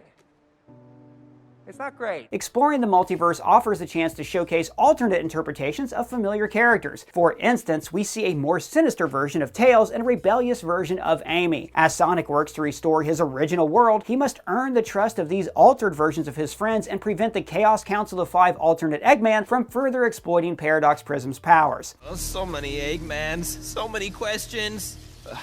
Does anyone have an aspirin? The show, like the movie, really dives into Sonic's personal journey. He's got to face his gotta-go-fast mindset and figure out how important teamwork and trust are, something we haven't really seen in past iterations. We stick together no matter what it takes! Also, shout out to newcomer Devin Mack, who voiced the character of Sonic for this series. That dude killed it. Sonic the Hedgehog 2 premiered on April 8th, 2022. The sequel expanded the game's lore by introducing classic characters like Tails and Knuckles while incorporating key elements from both Sonic the Hedgehog 2 and 3, such as Tails' famous plane, the Tornado, Robotnik's Death Egg robot, and Super Sonic. The plot sees Dr. Robotnik returning from Mushroomland exile with Knuckles to find the Master Emerald. Like in the game, he has convinced Knuckles that Sonic cannot be trusted. It is my destiny to do what my ancestors could not. to restore the ultimate power. Sonic teams up with Tails, voiced by Colleen O'Shaughnessy, to prevent Robotnik from gaining ultimate power. This movie takes time to delve deeper into Sonic's character growth. Like in Prime, Sonic must learn that heroism isn't about power. Sonic, taking care of yourself is not what being a hero is all about. It's about taking responsibility for other people. And he must learn to work as a team, especially first with Tails. Knuckles, voiced by Idris Elba, was perfect. The scene where he's reading the text message was giving Drax vibes, and I was here for it. Watching TV. ... I let you live once, princess. I am not a princess. Hey! He serves as an ideal anchor in Sonic's journey of ongoing growth and maturity. Having a character that truly is his own locus and moral compass and does not need to check the rules and make sure everybody's okay with whatever's happening, I feel like adds an interesting agent of chaos dynamic to the world that Sonic's got to contend with, and others have to contend with as well. Knuckles would go on to receive a live-action spin-off in the Sonic movie universe exploring his backstory. The show was advertised as a bridge between Sonic 2 and 3, just like the Penguin. Except, less violent, more sincere, and Knuckles did actually have Sonic in his show, albeit briefly. Moving right along in search of good times and good news. Sonic Superstars dropped in October 2023, bringing back that classic side-scrolling vibe similar to the old-school Sonic games from the Sega Genesis in the 90s. You can pick from 4 awesome characters, Sonic, Tails, Knuckles, and Amy, as you zip through levels trying to take down Dr. Eggman and Fang the Hunter. The main highlight of this game is the introduction of Chaos Emerald abilities. Players must collect all 7 emeralds to unlock new powers, such as summoning beanstalks or creating shadow clones. These abilities are integrated into the gameplay, allowing players to access new paths or shortcuts. Additionally, Superstars features both local and online co-op modes, enabling up to 4 players to join in the fun. However, it's worth noting that the local co-op mode does not offer split-screen support, which can make it challenging to keep track of all the players when spread out across the levels. That's pretty annoying that it once you off screen at any point. It's well, it's whoever's in the lead. Here's a fun fact. Fang the Weasel, known as Knack the Weasel, makes his return in Sonic Superstars. Fang is a classic character from the Sonic series who first appeared in Sonic the Hedgehog Triple Double. Yeah, another game we're not going to talk about? Put it on the list, we do not have time. I do not have time for this.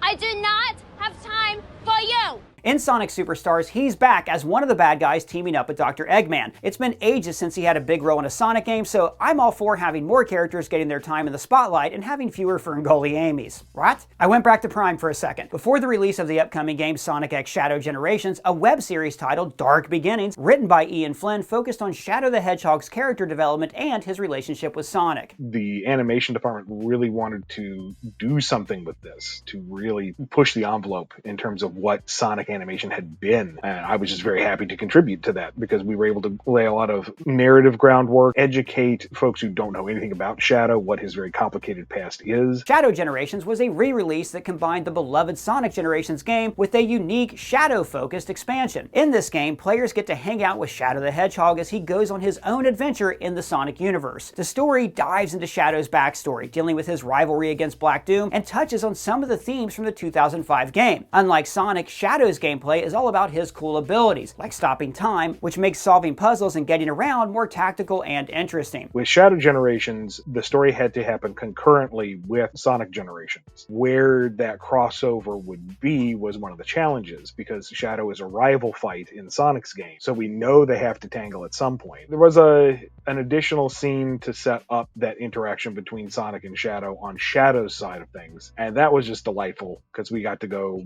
full ham on it. Shadow's story is much more poignant and character driven than Sonic's, but when we get to that little crossover elements, like, no, Generations was this big unapologetic celebration of Sonic's history. We're going to make all the references in this particular cutscene and just have fun with it. The game mixes classic levels from old Sonic games with new ones, so you get a nice mix of nostalgia and exciting new challenges. Shadow's gameplay is pretty cool too, introducing some fresh new mechanics. He can mutate and gain extra powers during the game, which makes his movement really different from Sonic's usual speed-focused style. There were some minor changes to the story cutscenes.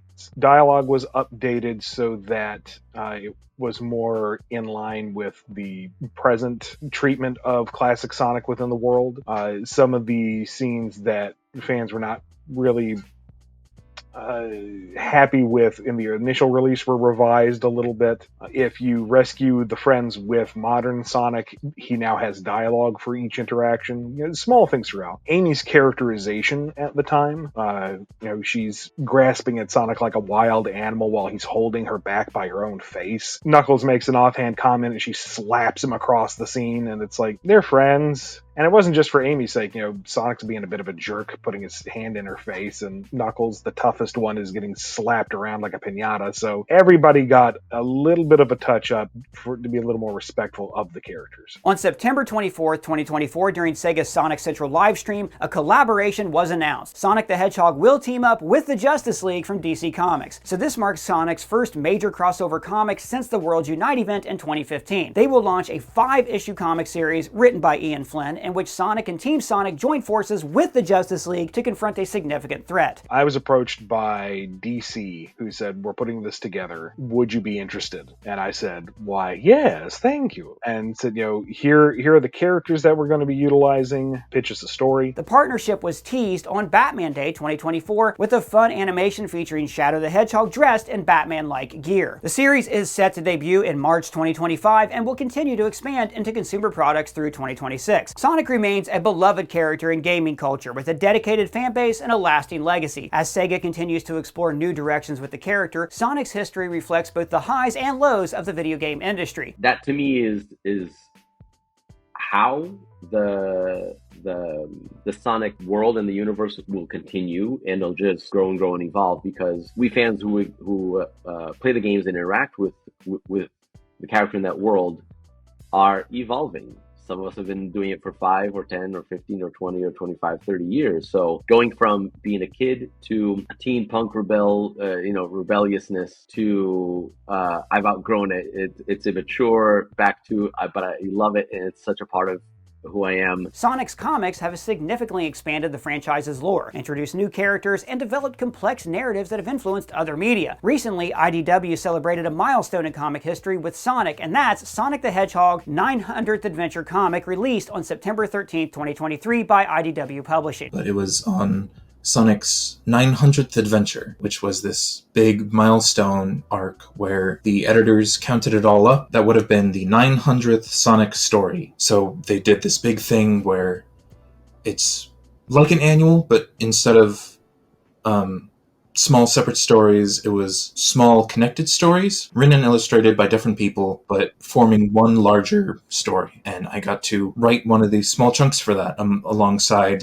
Ian, who has been writing for Sonic since 2006, I want to say, and Evan, who's the lead writer of the IDW comics now. And so it was this big all-star cast, and then I was also there. Both the Archie and IDW comics have developed a dedicated fan base, with many fans particularly fond of characters and storylines unique to these comics. However, the comics are only one part of the larger picture. Sonic's history demonstrates the character's adaptability and the lasting appeal of his world across various media and storytelling formats. Sega's broader multimedia strategy aims to engage fans through various storytelling formats, effectively integrating promotional tie-ins with its games and collectibles. For example, Sonic's YouTube channel featured animated shorts such as Dark Beginnings, along with others like Team Sonic Racing Overdrive and Sonic Colors Rise of the Wisps. The channel engages fans through initiatives like Sonic Central, a live stream series where Sega shares news about games and merchandise. Another initiative, Sonic Rings, celebrates Sonic superfans by highlighting their stories, creativity, and connections to the franchise, showcasing aspects like speedrunning and collectibles while emphasizing Sonic's impact on the fan community. Sonic fans are just incredibly loyal to the brand.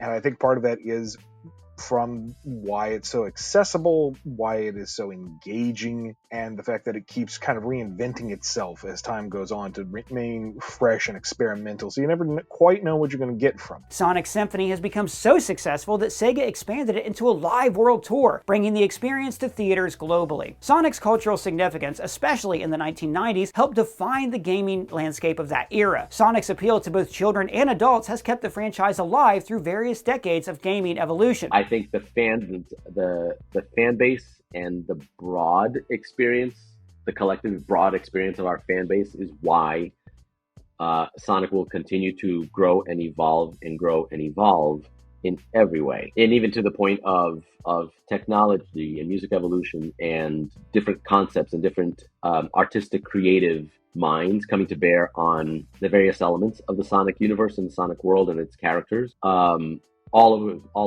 of which add a very different perspective, a very different set of elements to a very rich world that just keep it going and expanding and stretching in evergreen ways. Sonic's enduring legacy can be attributed to his appeal as a cultural icon, his revolutionary gameplay mechanics, and his ability to evolve while staying true to his roots. His capacity to adapt and stay relevant in the gaming industry and media ensures that Sonic will likely remain a significant figure in pop culture for years ahead. I think Sonic is very well positioned to continue because of the storytelling ecosystem that he exists in. He is primarily a static character. He can be challenged, he can be pushed, but he is strong enough that he doesn't need to change to triumph. Where the dynamism comes in is putting him in new settings and meeting new people. So that is something that can always be done. We can always come up with new places, new things to do, while Sonic stays the same, and therefore Sonic stays recognizable.